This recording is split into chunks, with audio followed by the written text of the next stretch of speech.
Eu te convido a abrir a sua Bíblia no livro de Josué, no capítulo 10. O título aqui desse trecho especificamente fala assim, na minha Bíblia: o socorro que vem do céu. O pastor leu, que a gente olha para os montes e a gente se pergunta: onde vem o nosso socorro? Aí eu respondo para você: o nosso socorro vem do céu. Nunca houve dia como aquele, nem antes, nem depois, quando o Senhor desejou ouvir, atender a voz de um ser humano. Isso aconteceu deste modo, porque Yahvé lutava por Israel. Você vai perceber que Israel nos é exemplo, tanto às vezes para as boas coisas, as boas atitudes, quanto também para como não se proceder, como não proceder diante de Deus. Mas como pode um povo que conheceu tanto, que teve tanta experiência, abandonar o Senhor? São várias as contribuições de Israel para a humanidade em todos os sentidos.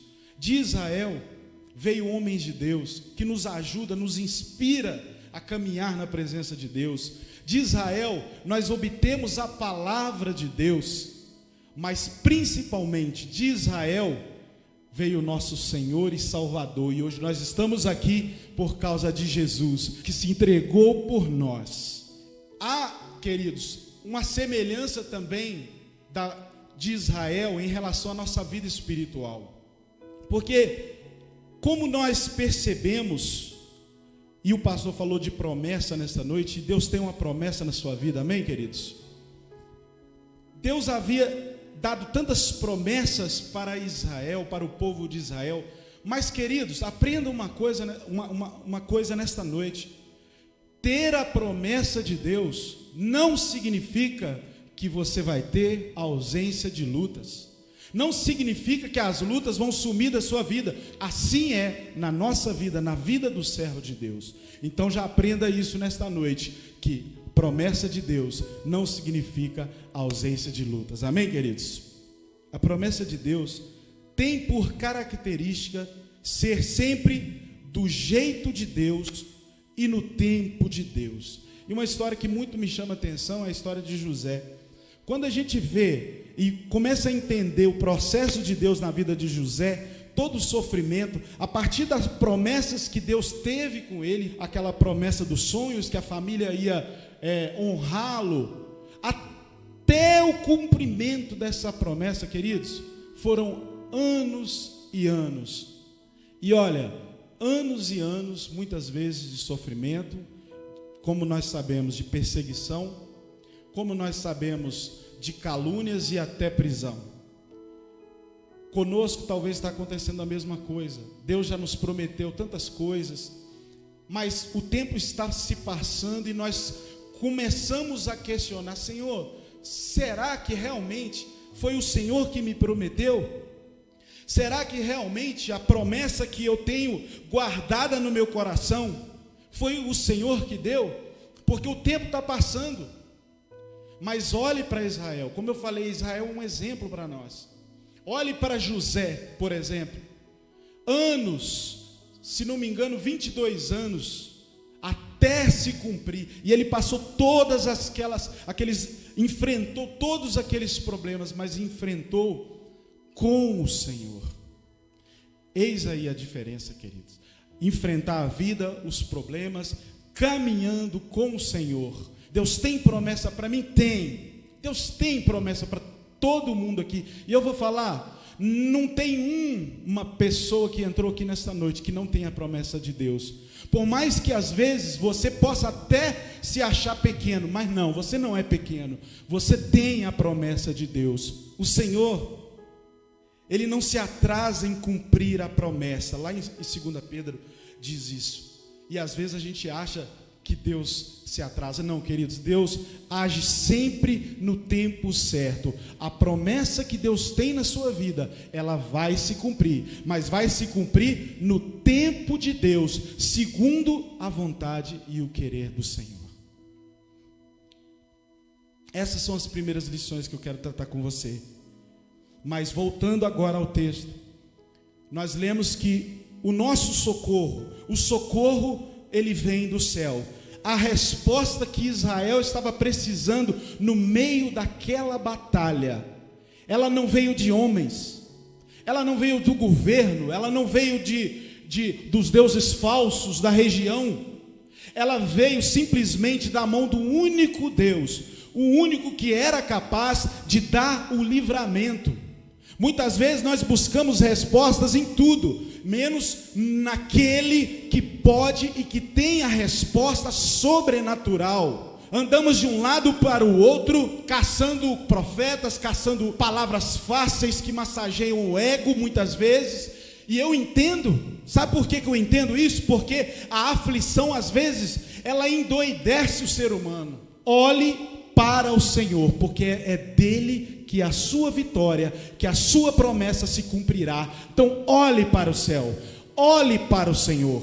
Olhar para o céu não é apenas um simples gesto, sabe? Demanda uma atitude espiritual, e essa atitude espiritual precisa de quê?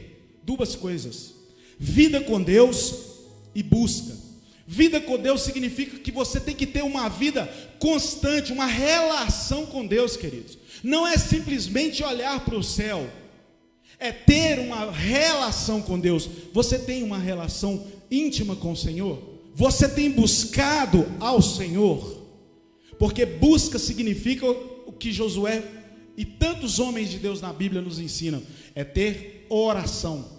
Uma vida de oração, não é simplesmente diante do problema, o problema se aproxima, a luta, a batalha, porque batalhas sempre virão, aí a pessoa vai para o joelho, aí a pessoa no desespero começa a orar. Deus, ele responde, aquele que tem uma relação com ele, uma intimidade com ele. Você está tendo intimidade com o Senhor? Precisamos colocar em prática a vida com Deus, uma vida de intimidade, uma vida de profundidade com o Senhor e uma vida de busca. Isso sim é olhar para o céu. Tenha vida com Deus, porque o milagre acontece na vida daquele que tem vida com Deus. Deus traz o milagre para a vida daquele que busca em oração, mas não apenas em um momento específico, quando a luta está apertando, mas é uma pessoa que está constantemente em oração. É constância, perseverança.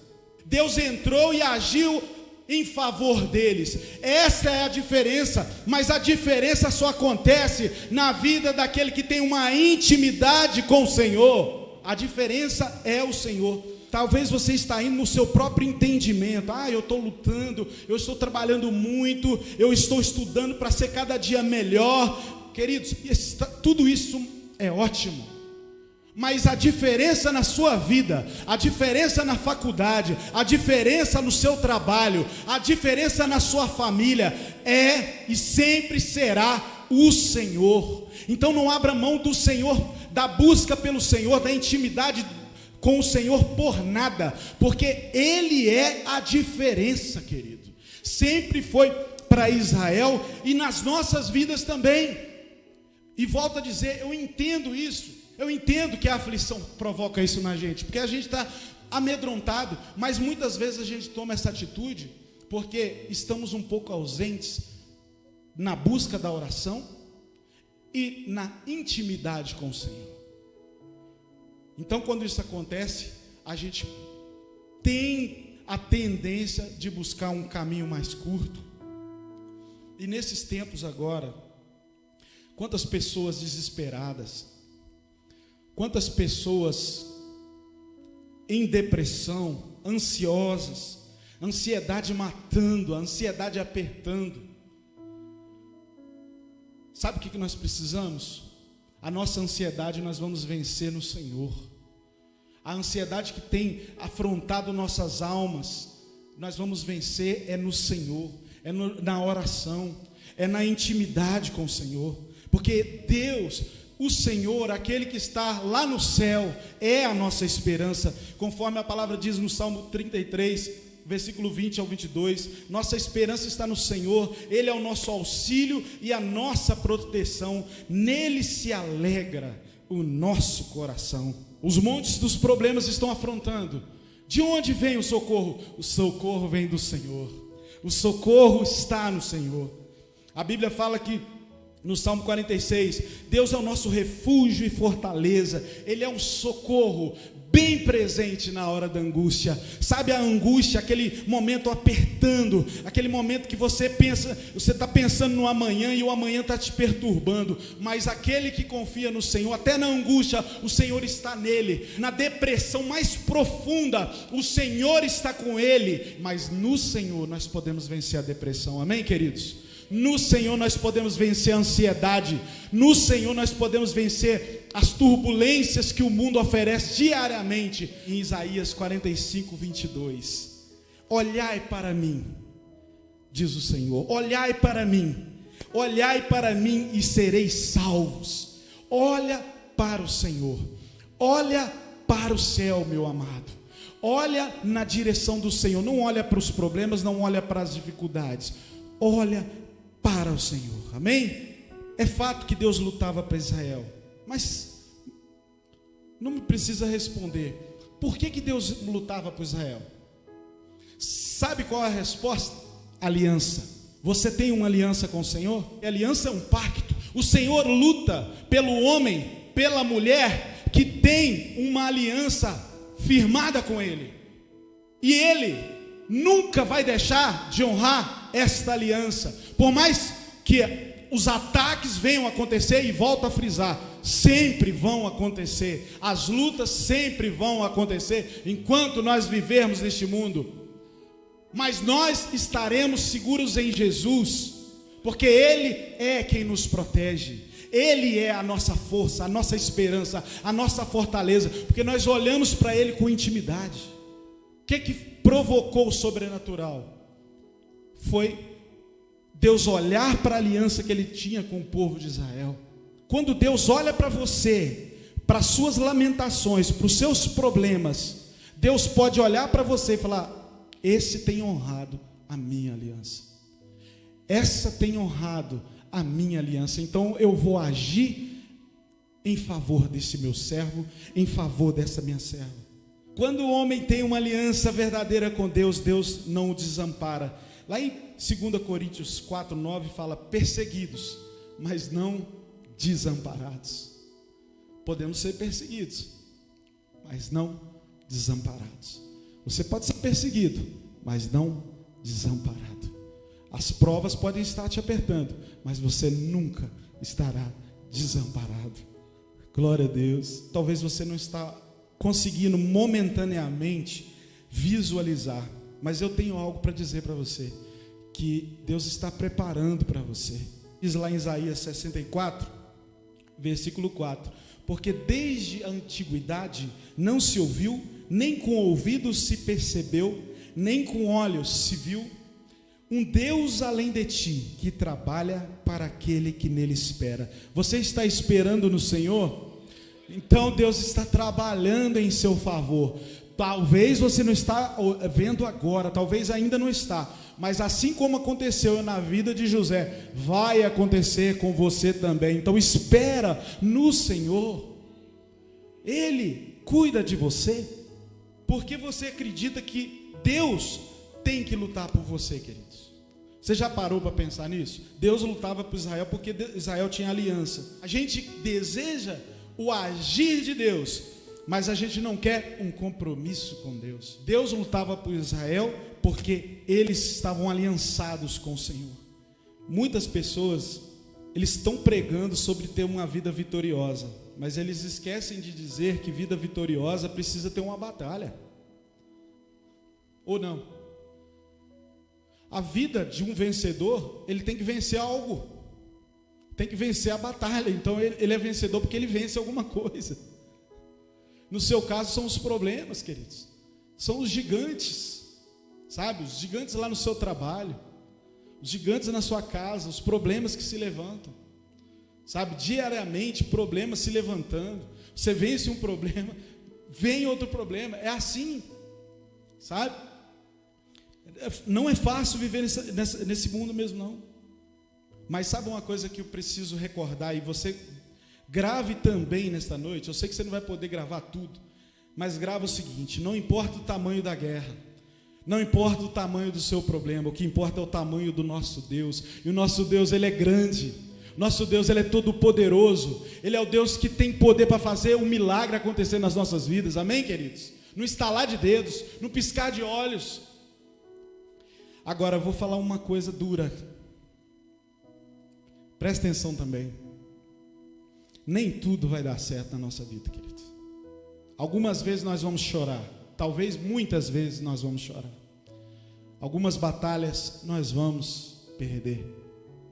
Porque faz parte de um processo de tratamento de Deus para conosco, que muitas vezes a gente não consegue até nem entender. Certo? Mas a vitória, sabe? A vitória pertence àquele que entende a guerra e persevera na presença do Senhor. As batalhas que ele perdeu, ele não vai ficar perdendo tempo mais com essas batalhas. Ele vai focar na próxima batalha. E Deus vai honrar. E nós vamos vencer outras batalhas. E Deus vai nos dar a graça. Porque aquele que perseverar até o fim é que vai ser salvo. É que vai obter a vitória. Inúmeros sonhos, inúmeras razões para nós buscarmos a presença do Senhor. Inúmeras razões para nós nos firmarmos em intimidade com o Senhor.